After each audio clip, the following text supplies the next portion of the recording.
আজ আমরা নিষিদ্ধা গল্পের একটা বিশেষ অংশ নিয়ে কথা বলবো।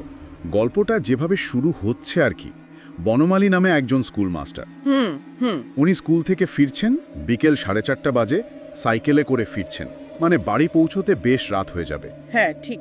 আর ওই ফেরার পথেই পড়ে নিশ্চিন্দপুর মোড়। ওখানে রহিম চাটার একটা চায়ের দোকান আছে। বনমালীবাবু প্রায়ই সেখানে একটু দাঁড়ান। সেদিনও দাঁড়ালেন তাহলে? একটু চা খাবেন বলে। হ্যাঁ, সেদিনও তাই। একটু জিরিয়ে নেওয়া, চা খাওয়া, এরকম। কিন্তু দোকানে বসার প্রায় সাথে সাথেই কি হলো? পাড়ার ভেতরের দিক থেকে একটা ভয়ঙ্কর চিৎকার, চেঁচামেচি শোনা গেল। শুধু চেঁচামেচি নাকি অন্য কিছু? না, শুধু হইচই নয়, কেমন যেন একটা অসহায় মানুষের কান্না মেশানো চিৎকার, একটা মারণ চিৎকার যাকে বলে। ওহ, শুনেই তো গা ছমছম করে। একদম। দোকানের সবাই উৎকণ্ঠ হয়ে উঠল। রহিম চাচা তো সঙ্গে সঙ্গে পাড়ার ভেতরের দিকে ছুটলেন কি হয়েছে দেখতে। আর বনমালীবাবু? উনিও গেলেন। হ্যাঁ, উনিও গেলেন।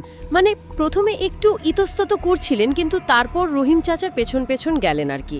ভেতরে ঢুকে কি দেখলেন তারা? নিশ্চয়ই ভয়ঙ্কর কিছু। হ্যাঁ, দৃশ্যটা খুবই ভয়ঙ্কর। দেখলেন যে পাড়ার কিছু মেয়ে, অন্য মেয়েরা একটা মেয়ের উপর ঝাঁপিয়ে পড়ে।